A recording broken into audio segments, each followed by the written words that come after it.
Bonjour à tous. J'ai le plaisir aujourd'hui de vous présenter un outil psychométrique, un questionnaire de personnalité que l'on appelle le MBTI, et je le fais avec d'autant plus de plaisir que je suis depuis peu certifiée, donc praticienne MBTI, pour pouvoir l'utiliser dans mes accompagnements individuels et collectifs.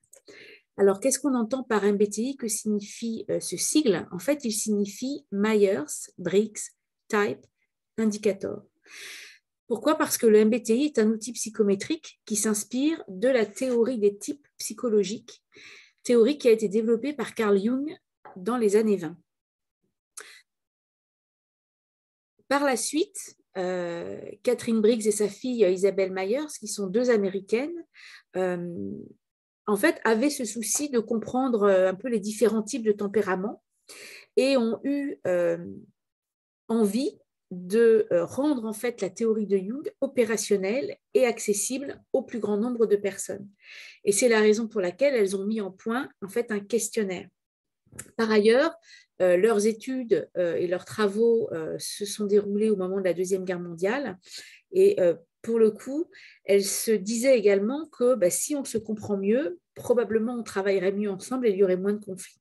Donc ça leur a donné comme une sorte de motivation supplémentaire dans les travaux qu'elles ont entrepris. Alors, quelle est la philosophie du MBTI? Alors, tout d'abord, c'est un modèle qui se situe résolument du côté de la psychologie positive, dans le sens où c'est un des rares modèles de personnalité qui décrit en fait les différences entre les personnes de manière à la fois objective et positive. En ce sens, aucun type n'est meilleur qu'un autre, chacun a ses forces et puis ses zones de développement. De plus, il ne met pas les gens dans des cases. Donc, ce n'est pas un système enfermant du tout. Et d'ailleurs, il s'appuie sur les notions de dynamique, dans le sens où ça ne décrit pas des catégories statiques, mais au contraire des systèmes dynamiques d'énergie dotés de processus d'interaction.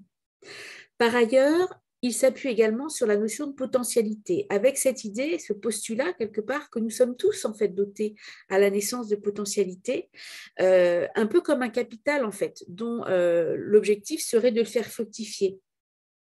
Qu'il s'agit donc de connaître, de comprendre, de manière à, je dirais, lui donner sa pleine puissance et à ce qu'il puisse justement s'exprimer de la manière la plus juste pour soi. L'autre élément également qui est important et qu'on retrouve chez Jung, c'est cette notion d'équilibre, l'idée qu'on est animé par des forces qui sont parfois contraires, et tout l'enjeu du développement de la personne et de l'équilibre psychique, en fait, relève de cet équilibre, cet équilibre assez fin finalement à trouver entre ces différentes forces qui nous animent, d'où cette notion aussi d'intégration, en fait, d'intégrer finalement toutes ces forces qui sont en nous et des forces qui peuvent être justement parfois contraires ou opposées. Donc avec vraiment cette idée de développement personnel et de connaissance de soi, en fait, et de s'accepter tel qu'on est avec, on va dire, nos forces et nos faiblesses. Alors, le MBTI, en chiffres, j'aurais même pu dire en date. Alors, Carl Jung, comme je disais, donc, a écrit son livre Les types psychologiques en 1921. Une première version de l'indicateur MBTI a été déposée en 1941. Le manuel MBTI a été publié en 1962. Puis, en 1975, le CPP devient l'éditeur du MBTI. Il devient alors largement accessible aux psychologues. En 1982, le premier programme de formation certifiant MBTI est lancé. En 1989, l'OPP est créé et devient l'éditeur du MBTI au Royaume-Uni, puis en Europe en 2001. En 2003 est lancée la plateforme OP Pass Assessment qui permet d'administrer ce questionnaire en ligne. Et enfin, en 2007, CPP acquiert OPP et ils deviennent The Myers-Briggs Company en 2018, ce qui est toujours le cas aujourd'hui. Vous pouvez le retrouver d'ailleurs, si vous tapez sur Internet, vous pouvez retrouver leur site. Alors, si on poursuit notre exploration chiffrée, donc le MBTI, c'est le questionnaire de personnalité le plus utilisé au monde. Plus de 6000 articles scientifiques lui sont aujourd'hui consacrés. Et enfin, il est disponible dans plus de 20 langues, ce qui est très important. Alors, un concept important au cœur du dispositif MBTI, c'est la notion de préférence. Avec cette idée, si par exemple je vous demandais d'écrire votre nom et de signer avec votre main, voilà, de signer, pardon, d'écrire votre nom et de signer, vous choisiriez probablement, sans vraiment réfléchir, votre main préférée. Et pourtant, vous avez deux mains, et si je vous demandais de le faire avec l'autre main, vous seriez aussi capable de le faire. La différence, c'est qu'avec votre main préférée, c'est plus naturel, c'est plus facile, moins d'énergie est nécessaire pour cela, et c'est plus confortable. Et c'est ce que l'on va explorer en fait à travers le MBTI, c'est-à-dire qu'on a des préférences, et pour autant, on est aussi capable de mobiliser la non-préférence si la situation le nécessite. Et c'est la raison pour laquelle toutes les préférences se valent et sont intéressantes, importantes et utiles, même si on peut avoir soi-même, et on a nécessairement, puisque Jung disait même que chaque préférence était innée, on a toujours une préférence sur chacune des dimensions. Alors, quelles sont ces dimensions? Alors, il y en a 4. La première dimension, c'est la dimension qu'on appelle extraversion-introversion, et qui va décrire en fait la manière dont on va orienter et recevoir l'énergie. On pourrait dire aussi comment on se ressource et comment on redistribue l'énergie quand on s'est ressourcé. La deuxième dimension, on l'appelle sensation-intuition. Elle va décrire la manière dont on recueille l'information et également le type d'information auquel on va se fier de manière spontanée. La troisième dimension, elle décrit la manière dont on va aboutir à des conclusions et décider. Pensée, sentiment. Et puis, la dernière dimension va décrire la manière dont on aborde le monde qui nous entoure. On parlera aussi parfois de mode de vie ou de style de vie. Et ça peut avoir aussi à faire ou à voir avec le mode d'organisation. Donc, on voit bien que sur chacune des dimensions, il y a à chaque fois deux préférences. Soit on a une préférence extraversion ou plutôt introversion, une préférence sensation ou plutôt intuition, pensée ou plutôt sentiment, et enfin plutôt jugement ou perception. Et tout ça va nous amener à une combinaison de lettres qui va déboucher sur 16 types, qui chacun est doté d'une dynamique qui lui est propre et que l'on pourra explorer avec la personne voilà, qui souhaite, je dirais, aller à la découverte de son type et qui souhaite comprendre comment elle fonctionne en termes de personnalité et dans sa relation aux autres. Alors, comment se déroule l'entretien de découverte? Puisqu'il est toujours important, quand on veut connaître son type psychologique, de le faire à travers un entretien de découverte. Alors, il peut se faire en groupe et il peut se faire également en individuel. Alors, si c'est en individuel, notamment, ça se fait en 2 heures, il faut compter à peu près 2 heures. Donc, la personne passe en amont le questionnaire. Et puis, pendant l'entretien, il y aura donc un temps d'introduction où on va passer contrat, clarifier son objectif et puis expliciter la démarche MBTI, quelques mots d'histoire, comment le questionnaire fonctionne. Ensuite, il y aura le cœur de l'entretien qui sera consacré à l'exploration des préférences, donc avec tout un tas d'exercices pour permettre à la personne d'identifier quelle est sa préférence. Et à cette occasion, on lui restituera aussi les résultats au questionnaire.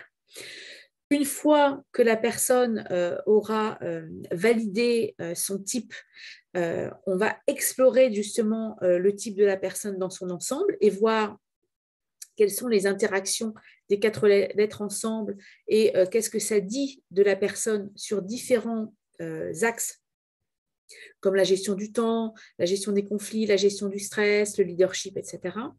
Et puis, nous déboucherons par un plan d'action, c'est-à-dire qu'après avoir identifié les points forts et peut-être les zones de développement de son type, elle pourra ensuite définir quelles sont les marges de progrès, quels sont les engagements qu'elle se donne ou quelle suite elle a envie de donner à ce premier entretien. Alors, quels sont les domaines d'application du MBTI? En fait, ils sont assez nombreux. Alors, j'en ai listé quelques-uns. Connaissance de soi, développement personnel. Hein, c'est vrai que c'est souvent la demande que nous font les personnes. Mais ça peut être aussi la communication et les relations interpersonnelles, le style d'apprentissage et la formation, ou les formations, la cohésion d'équipe, puisqu'on peut travailler le MBTI dans le cadre d'une équipe, le management et le leadership, la résolution de problèmes et la gestion des conflits, la gestion du stress et enfin l'orientation de carrière, pour en citer quelques-uns. Alors, dans quel cadre est-ce que l'on peut évoquer et utiliser l'outil MBTI? Alors, on va dire deux grands cas de figure. Un cas plutôt individuel, donc par exemple dans le cas de l'entretien que j'ai développé juste avant, l'entretien individuel de découverte du type, de son type.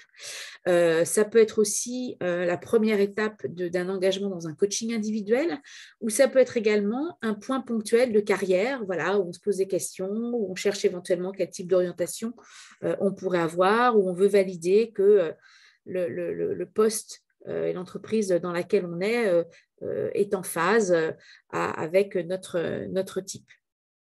On peut également utiliser le MBTI dans un cadre plus collectif. Dans ces cas-là, ça peut être donc un entretien collectif de découverte du type, ce qui est très intéressant et également très ludique, avec plein d'exercices et de matériel pédagogique qui permettent en fait à chacun de découvrir son propre type. On peut l'utiliser aussi en coaching d'équipe, donc ça c'est intéressant aussi pour comprendre quelles sont les forces et les zones de développement de l'équipe, et puis peut-être aussi d'aller explorer les zones de tension, les zones de stress qu'il peut y avoir entre les membres de l'équipe. C'est très intéressant parce que ça permet vraiment de mieux comprendre la dynamique de l'équipe et puis peut-être aussi de comprendre comment chacun fonctionne et qu'est-ce qui est à l'origine parfois de certaines tensions ou de certaines difficultés aussi par rapport au travail, et donc de pouvoir très concrètement apporter des réponses et trouver des ajustements.